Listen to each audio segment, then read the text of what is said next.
Hello there, Brick Fanatics. I have a bone to pick with the LEGO Group. The latest modular building has been unveiled and it plays into a lot of common British stereotypes. How dare they characterise us just as a nation that sit around drinking beer and eating fish and chips all day? That is absolutely not the core of the British identity.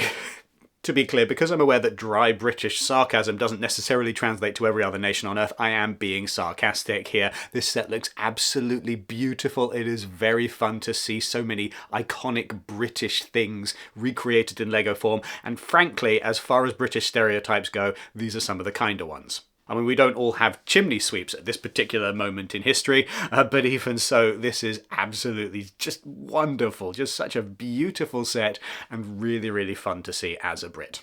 This is absolutely not the first time that the LEGO Group has done a very country-specific design for the modular building. We have previously had a very, very American 1950s style diner, and we've had the Parisian restaurant, which is just one of my favourites to this day because it is absolutely beautiful. But this one, I feel, goes above and beyond in delivering just so many British things.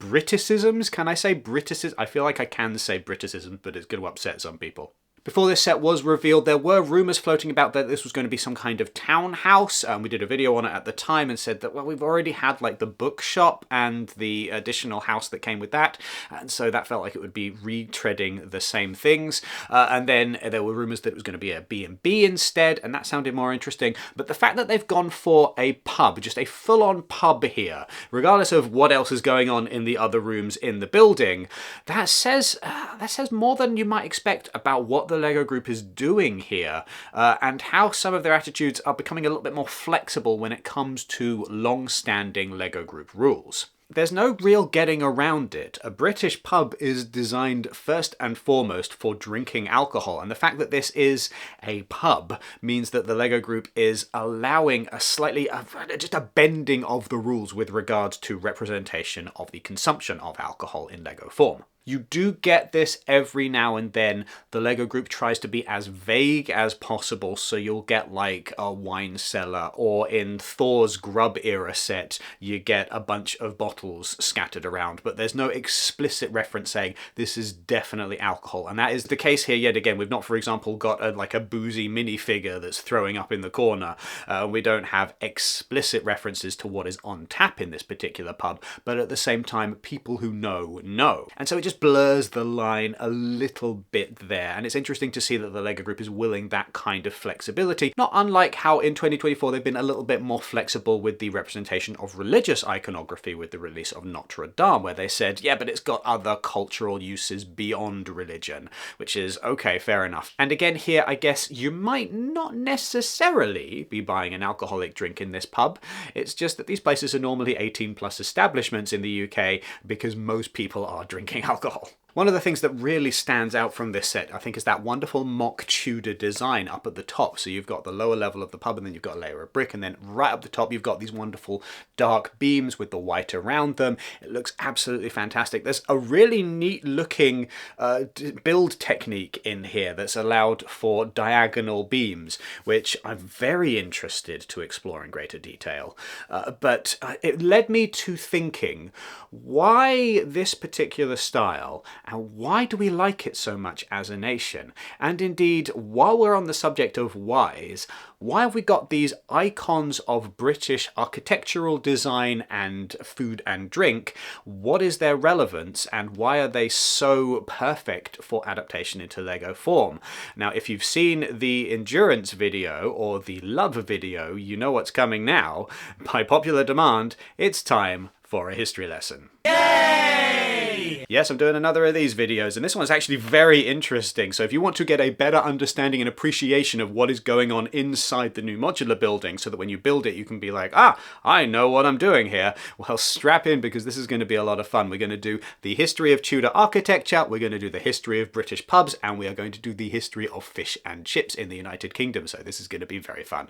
It's funny that I mentioned Notre Dame, because a lot of this is actually going to be wrapped up in the politics surrounding religion, so get ready for that. We're going to talk a little bit about King Henry VIII here, because yes, that is actually relevant to this LEGO set. So Henry VIII is probably the most famous English monarch, and I say English monarch specifically because he is one of the last monarchs to only be King of England as opposed to England and Scotland once his daughter, Queen Elizabeth I, died without any children, and then they just shipped down King James from Scotland to be King of both Scotland and England. That's a bigger thing that we're not going to get into in this video, but King Henry VIII is more famous, I would say, for eating a lot, for being a bit of a party guy, and for marrying basically anyone who would stay still long enough. And those marriages are actually relevant to this Lego set because his decision to annul his marriage to Catherine of Aragon so that he could marry Anne Boleyn angered the Catholic Church and was part of the reason why the Church of England was established to break England away from the Catholics.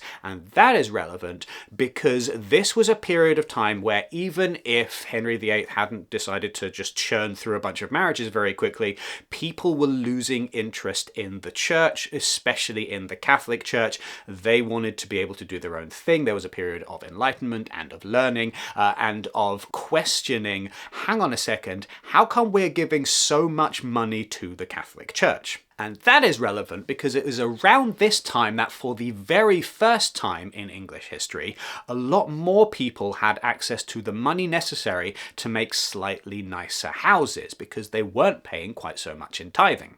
The reason why this Tudor design is so popular in the United Kingdom and brings so many fond memories of days gone by, why it feels so cozy and warm and comfortable, is because it is nostalgia for the first period in history where people in England actually had the money to be able to make slightly nicer, more comfortable, warmer houses. We saw around this time the introduction of brick as a building material for houses for the very first time in the United Kingdom, something which has continued to this day. So you could very much say that these were the earliest houses as we know houses today in the UK. Now that wonderful design with the dark beams and then the white around them, those were a hangover from wooden houses which would be made with these large beams, and then you fill in the gaps with something akin to, vaguely similar to concrete, not really the same, but you know, that's how it goes. And so people would paint those beams in a darker colour and then would use whiter paint for the areas around it, and that's how you get that design. And then moving out of the Tudor period as different other architectural styles became common instead, these older buildings actually stood up quite well, and so a lot of them remained, and so there is that nostalgic fondness. And so a few hundred years later, people started building houses in the style of those early original houses because they just look cool and because they reminded people of warm comfort. What's more, there is another reason why this set ties in actually with the foundation of the Church of England and the severing of ties between England and the Catholic Church. Regardless of the specifics, the weakening of the Catholic Church meant that if you were going to be travelling across the British Isles, you no longer had access to the kind of place that you would have stayed previously, which would have been in Catholic monasteries. Suddenly, in England in particular, all of the monasteries are gone, and you still need a place to stay for the night, and so you had public houses popping up alongside the road, where you could stay, where you could recharge your horses, you know, plug them in and get power back into the batteries, or indeed just put hay in them, because that's apparently how horses work. You could get something to eat, you could have a place to stay for the night, and so we get inns turning up for the first time as a big deal in the United Kingdom, again during the Tudor period. I'm saying United Kingdom when I don't mean United Kingdom. This is... even as a native, my country's name is just the most convoluted thing. Now, ale houses have existed here basically forever, long before the Romans got here. The Romans, though, we do have to thank for all of the very nice roads that connect up the country. What have the Romans ever done for us? Well, the roads.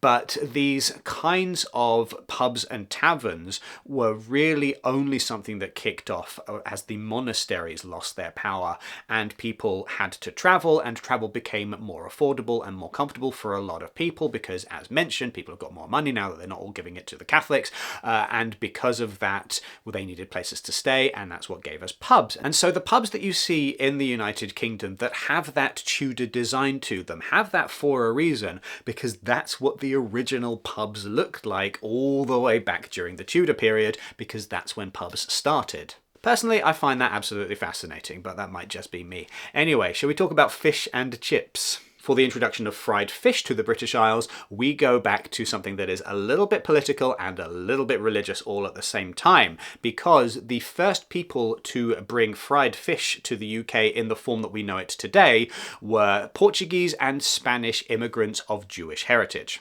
It is important that they were Jewish because the whole point of battered and fried fish was that it was a dish that could be consumed cold the day after cooking. So you would cook yourself some fried fish on a Friday and then you would eat it on Shabbat, on Saturday. So I started this video with a sarcastic joke about stereotypes and fried fish. Once upon a time in London there was that stereotype connecting Jewish people with fried fish for this reason, but it didn't last forever because eventually this stuff is just delicious. Everybody started eating it regardless of what particular religion they practiced. Just in case you were wondering, by the way, though, we have left the Tudor period behind while we're talking about this Jewish immigration. This was during the 1800s, around 1860. No one knows for certain who was the first person to come up with the bright idea of combining Jewish fried fish with the traditional chips, but someone came up with the idea. There are two main contenders that people tend to talk about. There's Joseph Marlin, a Jewish immigrant in London, who is possibly believed to be the first person to open a fish and chip shop. And then there's John Lees in Lancashire, who also at around about the same time, give or take a decade, started his own fish and chip shop. Whoever came first, they certainly took off in popularity and they are now everywhere across the country. Anyway, now you know the history of the British pub, you know the history of the Tudor architectural design style, and you know the history of fish and chips and how all of these things came to the United Kingdom, largely through immigration and through political and religious shifts that occurred mostly during the Tudor period, a little bit during the 1800s and the Victorian era. All of this has resulted in what may well be one of the best LEGO sets of 2025, and we're just looking at January at this point still. A few other things I like about this set, because we're going kind of retro British, we've got a clockmaker, but he ends up just looking a little bit like a steampunk gentleman, which is very fun. I don't think we get enough steampunk in LEGO form, and so this would be a really cool set to kind of adapt a little bit and kind of play up that clockmaking side of things.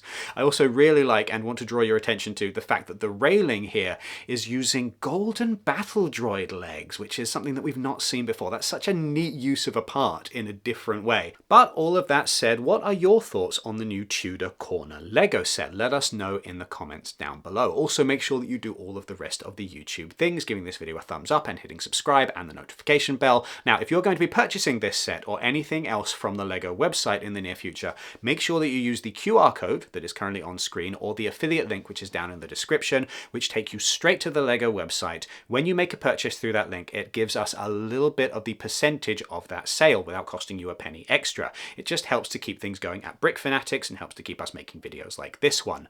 Make sure that you do go to brickfanatics.com, by the way, for all coverage on LEGO that you could possibly want, and sign up to our newsletter so that you never miss anything LEGO related ever again. Otherwise, thank you very much for watching, have a lovely day, and hopefully we will be able to get a little bit of a better look at this LEGO set in the near future.